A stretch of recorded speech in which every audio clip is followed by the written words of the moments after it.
complète une autre série, comment développer un esprit fort. Mais on a parlé un petit peu d'un repos du Seigneur. Et je veux parler juste un peu plus de ça ce soir. Et c'est bon, on va regarder ensemble Matthieu 11. On va commencer là. On va continuer.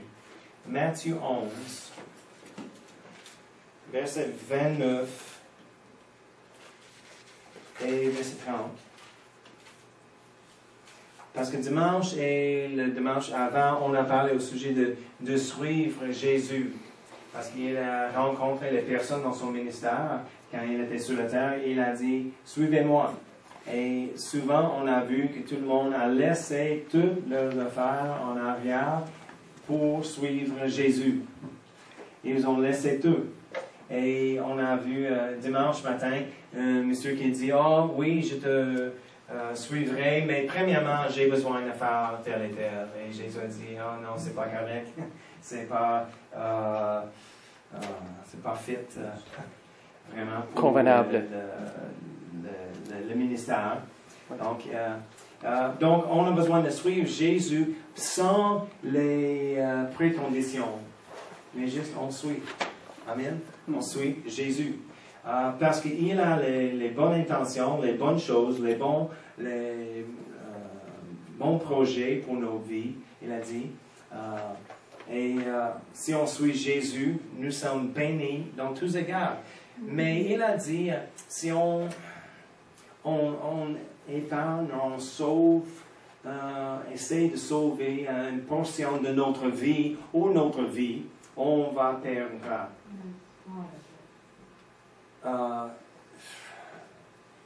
Mais souvent, on suit Jésus, mais on garde juste une section de notre vie. Jésus, c'est ici, toutes les choses sont pour toi.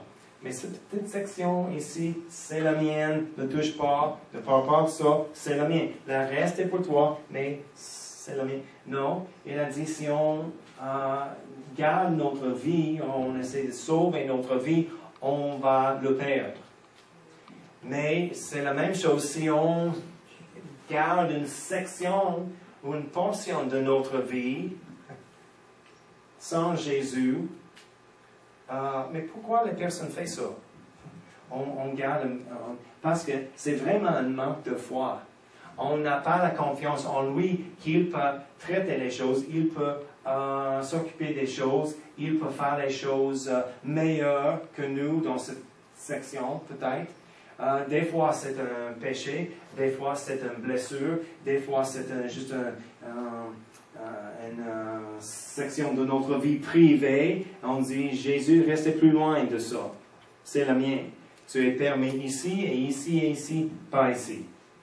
Mais il a dit, si on garde notre vie, on va le perdre.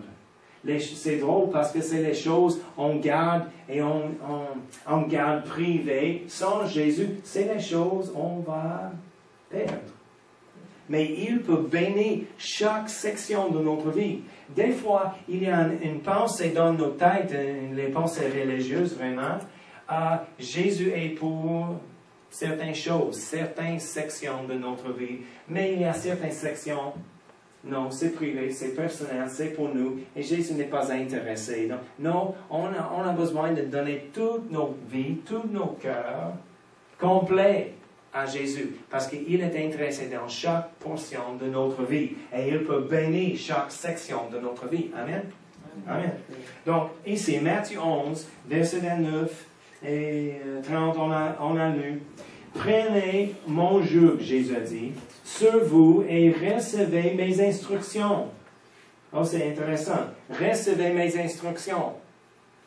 Il n'a pas dit, pensez de ça et si tu aimes, recevez ça. Non, il a dit, recevez mes instructions. Okay? Car je suis doux et humble du cœur. Et vous trouverez du repos pour vos âmes. Et dans le monde aujourd'hui, juste en vivant dans le monde, on a besoin d'un repos pour l'âme. J'étais seul cette semaine chez moi.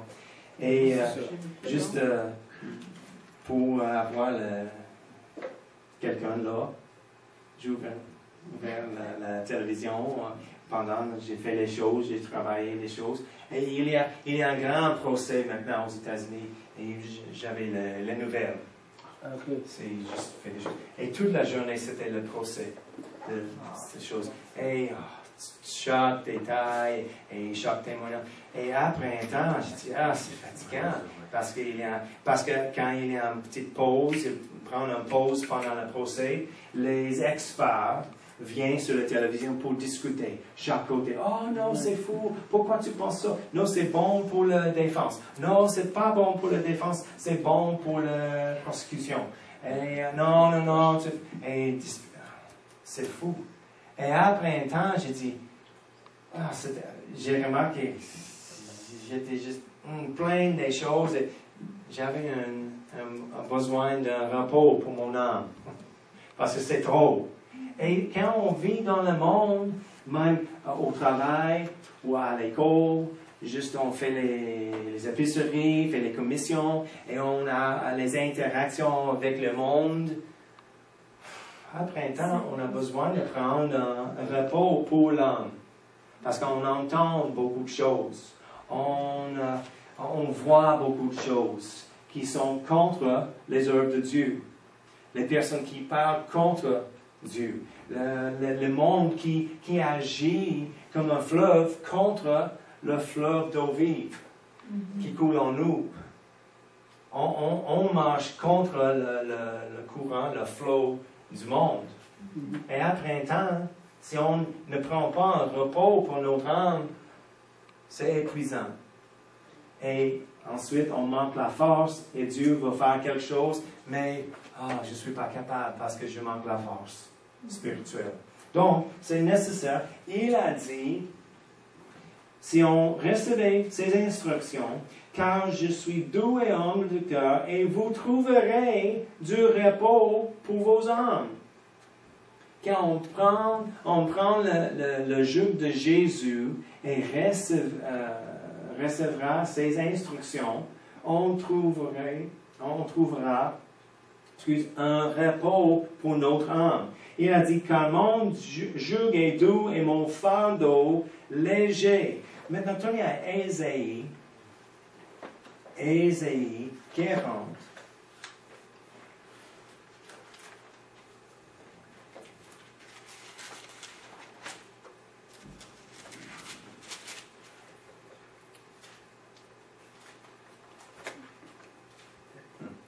J'ai trouvé une bonne citation de quelqu'un de Oswald Sanders, qui était un missionnaire depuis longtemps. Il était impliqué dans les missions en Chine et des autres choses. Mais en tout cas, il a dit, un homme épuisé tombe facilement la proie de l'adversaire. Et c'est vrai. Il a dit, un homme épuisé tombe facilement la proie de l'adversaire. Oui, quand tu comprends pas? Oui, je comprends, mais ça... OK, oui, je vais expliquer. Mais non, je comprends, mais... Même quand, juste naturellement, quand nous sommes fatigués, juste comme on en parlait, juste avant, dans le monde, et toutes choses sont contre les œuvres de Dieu, et on marche dans les choses, dans le naturel, au travail, dans la famille, dans le monde. Après un temps, c'est épuisant. Et si on ne prend pas la force, si on fait trop, nous sommes toujours fatigués, toujours épuisés. C'est facile pour l'adversaire de prendre avantage de nous. Parce que c'est quand, même pour les personnes avec la dépendance, il y a des facteurs de pression qui... c'est plus facile pour la personne de retomber dans leur dépendance s'ils sont stressés. Des choses comme ça. Donc, c'est toujours un bon conseil de rester en paix, sans stress, pas fatigué. Parce que nous sommes plus susceptibles vraiment de l'adversaire et les tentations. Quand on manque la force, nous sommes épuisés, on ne pense pas clairement et les tentations arrivent et on dit « Oh, c'est trop fatigué de combattre. ou lutte avec ça, oh, je sais. OK? Donc, c'est pourquoi il a dit un homme épuisé tombe facilement la proie de l'adversaire. C'est plus facile. Donc, c'est une autre raison de rester fort spirituellement et aussi naturellement aussi. Okay? Donc, nous sommes là, Ésaïe 40. On va commencer verset 28. 40, 28. Ne le sais-tu pas? Ne l'as-tu pas appris? C'est le Dieu d'éternité, l'Éternel, qui a créé les extrémités de la terre. Il ne se fatigue point. Il ne se lasse point. On ne peut sonder son intelligence. Donc, Dieu est notre vie, la Bible dit, est cachée en Dieu, en Jésus-Christ. Et la Bible dit ici, il ne fatigue point. Il ne dort pas non plus. Il ne se fatigue point, il ne se lasse point. On ne peut sonder son intelligence. Et ensuite, il dit, il donne de la force à celui qui est fatigué. Et il augmente la vigueur de celui qui tombe en défaillance. C'est les bonnes nouvelles. Il donne, si vous êtes fatigué, il donne de la force à celui qui est fatigué. Il me donne la force. Alléluia. Que le faible dit, je suis fort. Pourquoi? Parce qu'il me donne la force. Et il augmente la vigueur de celui qui tombe en défaillance. Alors, c'est bon. C'est tellement bon. En Éphésiens, restez là, mais en Éphésiens, je vais lire, en Éphésiens 6, verset 10, il dit, au reste, fortifiez-vous dans le Seigneur et par sa force toute puissante. Fortifiez-vous dans le Seigneur et par sa force toute puissante. Donc, c'est la volonté de Dieu pour nous de rester forts. Pas avec notre force, mais la force qui vient de Dieu. Fortifiez-vous dans le Seigneur. Dans le Seigneur. Pas juste fortifiez-vous. Fortifiez-vous dans le Seigneur et par sa force toute puissante. Sa force est mieux que la mienne. Plus fort. Sans fin, sa force. Ma force, il y a fin. OK? Donc, il a dit, fortifiez-vous dans le Seigneur et par sa force toute puissante. Il a dit ici, il donne de la force à celui qui est fatigué et il augmente la vigueur de celui qui tombe en défaillance. Les adolescents, verset 30, le prochain. Les adolescents se fatiguent et se lassent, et les jeunes hommes chancellent. Il a dit, même les adolescents, les jeunes, pour eux, il y a une fin de leur force. Hier soir, pendant le camp cinéma, m'ont envoyé la vidéo, et il y a beaucoup qui dansaient, les autres qui courent, des choses.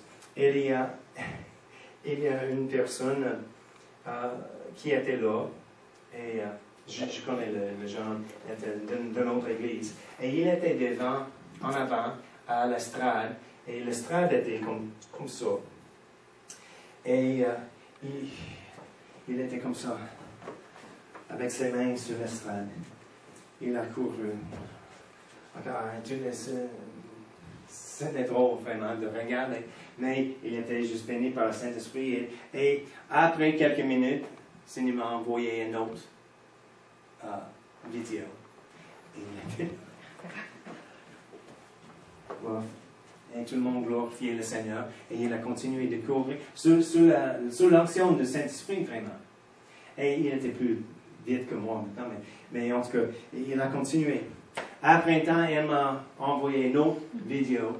Et le titre a dit dans le... C'est quoi la chose qui dit sur l'email? L'objet? Oui, l'objet. L'objet dit 20 minutes plus tard. Il était là toujours. Elle a dit, il a fait ça probablement 45 minutes.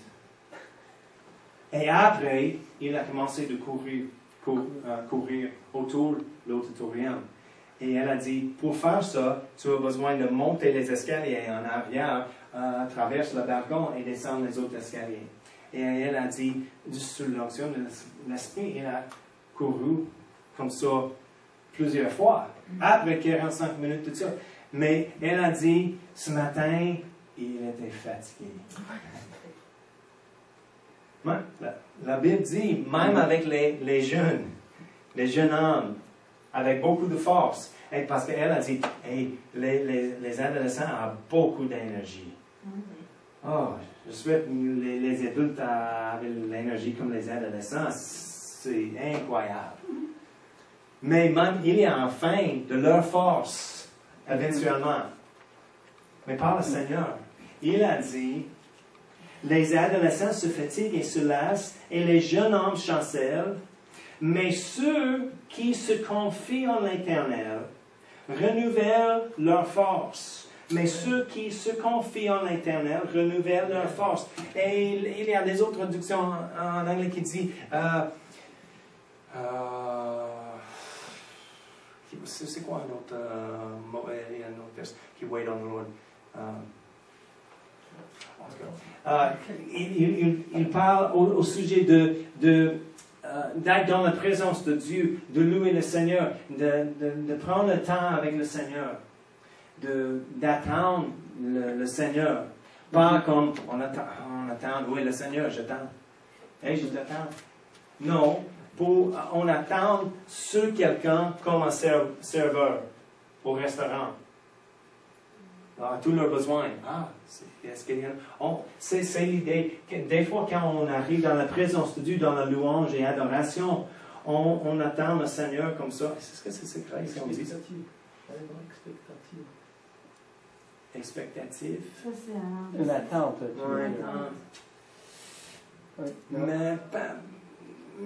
Mais c'est plus comme les choses. On sait le Seigneur. Oui. Mais pas exactement, on sait le Seigneur comme quelque chose de spécifique, un emploi, mais on sait le Seigneur dans la louange. Nous sommes là dans sa présence, d'attendre sa parole et de parler avec lui et d'écouter, de recevoir la direction. Juste prendre du temps avec lui. Oui. Et parce que c'est plus que juste mettre la confiance dans le Seigneur. Oui. Je peux mettre la confiance dans le Seigneur sans un temps intime avec lui. C'est mieux si je prends le temps, certainement. C'est plus facile de mettre la confiance en lui. Mais ce verset parle vraiment... mais ceux qui se confient en l'Éternel, qui servent l'Éternel, qui prennent du temps avec lui dans sa présence, renouvellent leur force. Parce que si tu penses de ça, je connais les personnes qui ont la confiance dans le Seigneur, mais ils manquent la force. C'est une façon de reprendre la force et de prendre le temps avec lui dans sa présence. Et on peut faire un échange, vraiment. On peut laisser notre force là et prendre sa force. Pourquoi? Parce qu'il donne de la force à celui qui est fatigué. Il augmente la vigueur de celui qui tombe en défaillance. Il fait ça. Rappelez... 2 Corinthiens, on peut rester là à Ésaïe. 2 Corinthiens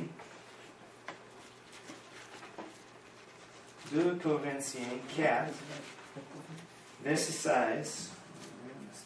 Est-ce qu'on peut dire se faire du ministère devant le Seigneur? Ou l'autre se fortifier dans le Seigneur? Mais c'est l'idée comme faire du ministère devant le Seigneur, donc c'est l'idée quand même... Oui, ça marche, c'est la même idée, je pense. Oui. 2 Corinthiens 4, verset 16, dit, c'est pourquoi, et on a lu pendant notre série, quand on parlait de la force, c'est pourquoi nous ne perdons pas courage, et lors même que notre âme extérieure se détruit, notre âme intérieure se renouvelle de jour en jour. Il a dit, et lors même que notre homme extérieur se détruit, on vieillit. Notre âme intérieure se renouvelle de jour en jour. Il ne vieillit pas, vraiment, vieillit pas dans l'intérieur. Mais il est renouvelé. Comment? Ici, Ésaïe 40, verset 31. Mais ceux qui se confient, qui servent l'Éternel, qui fait le ministère devant l'Éternel, renouvellent leur force. On prend le temps. C'est comment nous sommes renouvelés dans l'intérieur, de prendre le temps avec lui et de prendre sa force, parce qu'il donne de la force à celui qui est fatigué. Quand on arrive, ok, je suis fatigué, j'arrive, Seigneur, je suis dans sa présence, je parle avec lui, je reçois de lui juste pour être là dans sa présence. Même si mon intelligence ne comprend pas les choses qui se passent. J'entends rien.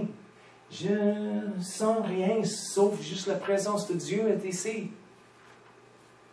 Je suis renforcé et fortifié dans sa présence. Je prends la force. Pas juste la force, une force, mais sa force. Et je peux laisser ma force, ou on peut dire ma faiblesse, là, et reprendre la force, sa force. Mais c'est là, dans sa présence.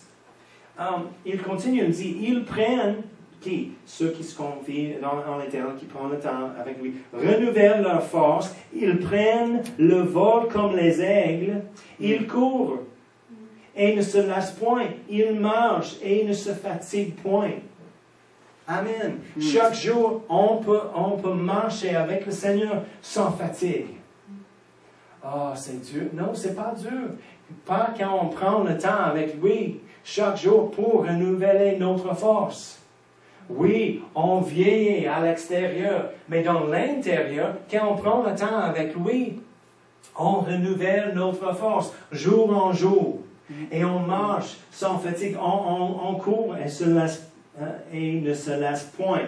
On prend le vol comme les aigles. Plus que les autres, plus que même les jeunes qui fatiguent et chancellent. Non, si on prend notre force du Seigneur, on continue, on marche, on continue avec sa force. Amen. Donc, quand il a dit, verset 29, il donne de la force à celui qui est fatigué et il augmente la vigueur de celui qui tombe en défaillance. Il donne, mais la question, est-ce que nous sommes dans une position de recevoir? La place pour le recevoir est dans sa présence, avec lui, de faire le ministère devant lui, de louer le Seigneur, de prendre le temps dans sa présence, d'être là pour servir le Seigneur. Et ensuite, il donne la force à celui qui est fatigué et il augmente la vigueur de celui qui tombe en défaillance. Pour qui? Ceux qui sont là avec lui dans sa présence renouvellent leur force. Ensuite, on prend le vol comme les aigles, etc. Donc oui, c'est la promesse de Dieu. Il donne de la force à celui qui est fatigué. Il augmente la vigueur. C'est la promesse de Dieu. Mais, même s'il donne, on doit être dans la position de recevoir. Si nous ne sommes pas dans la position de recevoir, si nous ne sommes pas là de le recevoir, on ne profite pas. Si je dis, OK, après la réunion ce soir, dans la cuisine, je vais donner à chaque personne $50.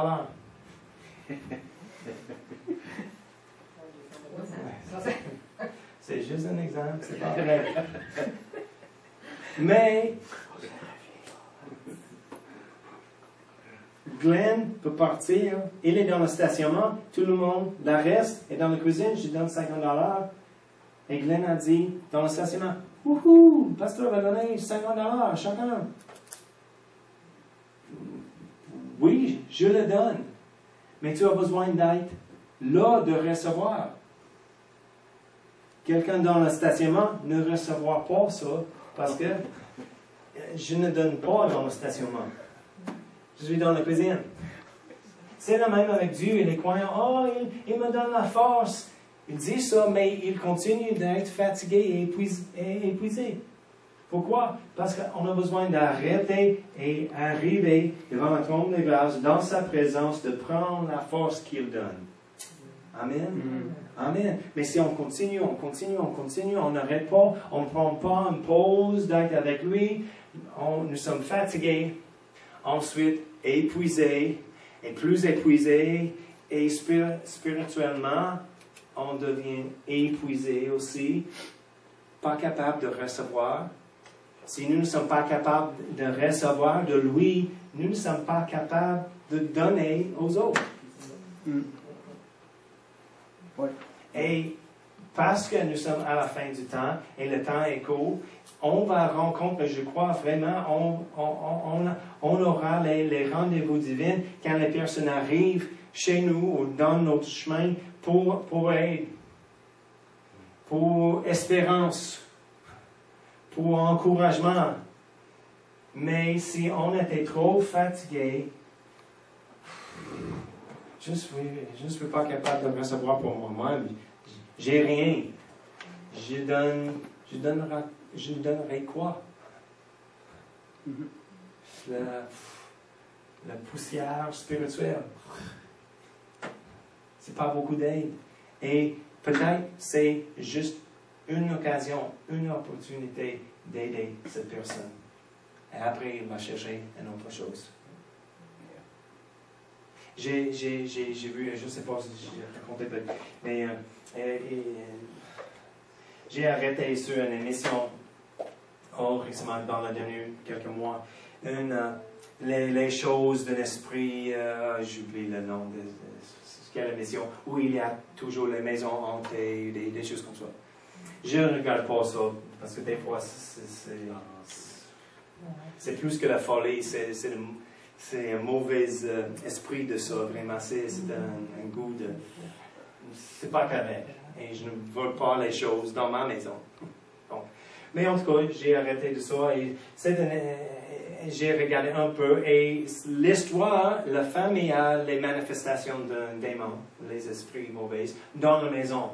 Les choses bougent et les personnes étaient blessées, étaient touchées, étaient grattées. Et les choses. Et c'était le fille, un adolescent, ou 20 ans, quelque chose. Et le monsieur, le père, il ne croit pas ça.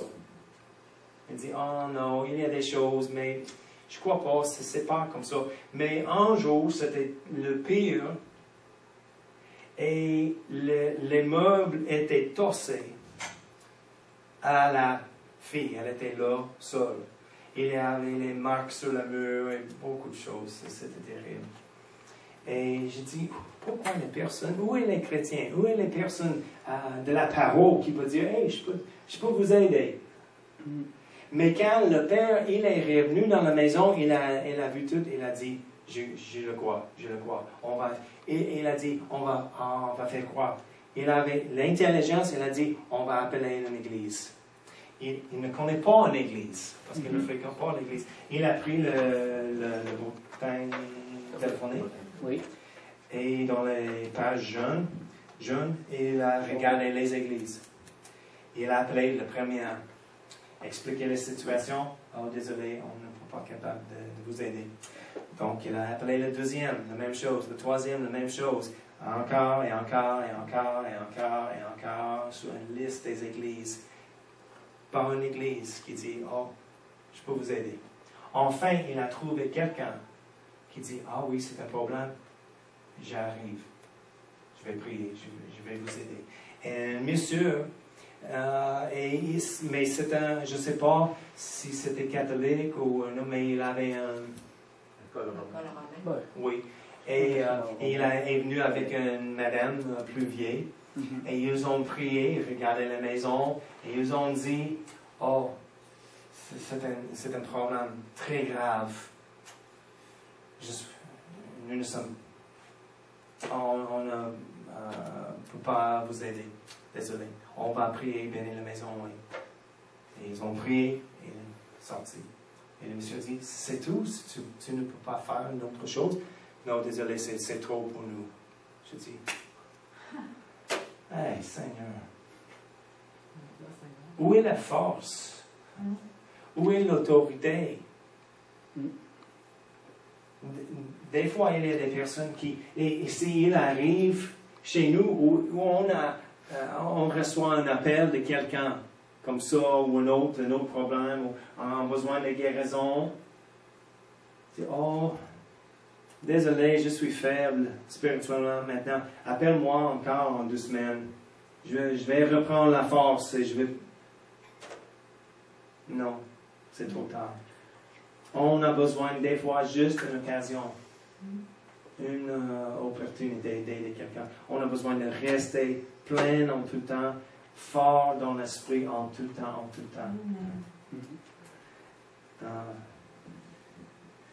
Amen. Amen. Je vais lire, on va quitter avec ça. Oui, Jeff? Des fois, je ne sais pas s'il y en a que ça arrive, on devient comme fatigué là, spirituellement. On se dit, à soir, ça ne me tente pas de venir à l'église. Des fois, on prend ça off, mettons. On veut quand même plus entendre parler de rien. Là, on est fatigué. Pas de Seigneur, rien là, à soir, je m'en repose. On fait quoi dans ce temps-là? Si ça vient trop souvent, là, des fois ça se peut, mais si c'est trop souvent. Oui. Des fois, la personne a besoin d'une révélation de l'importance de la parole, l'importance de l'Église et de prendre la force. Je comprends de temps en temps, nous avons l'attitude comme ça. Mais c'est un problème si c'est continuellement, souvent, l'attitude. On a besoin de changer l'attitude, vraiment. Et c'est pourquoi les frères et les sœurs en Christ sont là pour nous aider, pour encourager. Mais on a besoin d'être là avec les uns les autres, de recevoir l'encouragement. Et si on reste seul avec l'attitude et on ne reçoit pas, on va garder l'attitude. Mais si on va recevoir des autres de la parole, c'est pour un couple, des fois, c'est bon parce que quand un est je ne prêche pas à moi, l'autre est fort. Des fois, c'est en reverse. L'autre est fort et un est faible. Mais en même temps, c'est pourquoi une église est une famille. On peut aider les uns les autres. C'est pourquoi aussi on a besoin d'être honnête avec les uns les autres. Si on a un problème ou un besoin, c'est pas vraiment une faiblesse. Je comprends, il y a des personnes toujours avec les faiblesses qui a toujours les mauvaises paroles. Et les personnes disent, c'est quoi aujourd'hui? Il arrive. Et il y a les personnes perpétuellement comme ça. Mais c'est une autre chose, vraiment. Mais de temps en temps, il y a quelque chose dans nos vies, on a besoin d'aide ou juste dire, c'est une semaine difficile ou fatigante cette semaine. J'ai besoin des prières. S'il vous plaît, priez pour moi cette semaine. Et c'est correct, c'est pas une faiblesse, parce que tout le monde, notre pasteur en Floride, il avait un jour, il a visité le médecin avec des problèmes, et il a reçu le diagnostic de cancer. Et pour un temps, il a dit, il a discuté avec lui-même s'il va dire quelque chose à l'Église ou non. Parce qu'il est le pasteur, plein de foi, et il a le cancer, et c'est un effet pour l'Église, pour les bébés, pour les jeunes qui ne comprennent pas pourquoi le pasteur a le cancer et des choses. Mais enfin, il a dit, non, l'Église est la famille. Même le pasteur, il est une partie de la famille. Et en ce moment-là, j'ai besoin de ma famille spirituelle. Il a partagé la nouvelle et les choses, il a partagé les versets dans son cœur, il a partagé les choses qu'il croit, et les choses qu'il cherche, et les choses qu'il a besoin de connaître du Seigneur. Et il a demandé les prières, et pas pour être exposé à une grande faiblesse, pour demander l'aide de tout le monde, mais juste la prière et le support avec la foi et l'amour. Et c'est correct. Donc, c'est bon pour nous d'être honnêtes avec les uns les autres pour partager nos situations. Je vais lire juste en Psaume 91. Celui qui demeure sous l'abri du Très-Haut repose à l'ombre de Tout-Puissant. Je dis à l'Éternel, mon refuge et ma forteresse, mon Dieu, en qui je me confie. Il a dit, celui qui demeure. Il parle chaque jour. Amen. Pas de temps en temps. Mais il demeure sous l'abri du Très-Haut, repose à l'ombre de Tout-Puissant. Il parle encore de sa présence. On prend un repos, la force de lui dans sa présence. Donc, amen. On va prier. Merci, Père. Merci pour le repos de ton esprit. Merci pour ton abri, Seigneur. Merci pour tes ailes. Et on peut prendre le repos sur tes ailes, Seigneur. Oh, merci pour ta présence. Merci que tu donnes la force à celui qui est fatigué et montre la vigueur de ceux qui tombent en défaillance, Seigneur. On prend la force de toi. On ne reste pas dans notre propre force, mais on prend ta force, Seigneur, dans nos vies. Et on fait un engagement devant toi de venir chaque jour, de renouveler notre force, Seigneur, pour prendre ta force dans nos vies, d'être renforcé, fortifié, et pas de marcher en faiblesse, et avec la faiblesse et d'être épuisé en tout le temps. Non, on ne reste pas comme ça. Quand nous sommes fatigués et épuisés, on vient, Seigneur, dans ta présence, devant le trône, de recevoir ta force, Seigneur. Dans le nom de Jésus, on te remercie pour ta force qui est disponible chaque jour pour nous. Merci, Seigneur, pour le renforcement et la fortification dans nos vies de ton esprit, dans le nom de Jésus. Amen. Amen.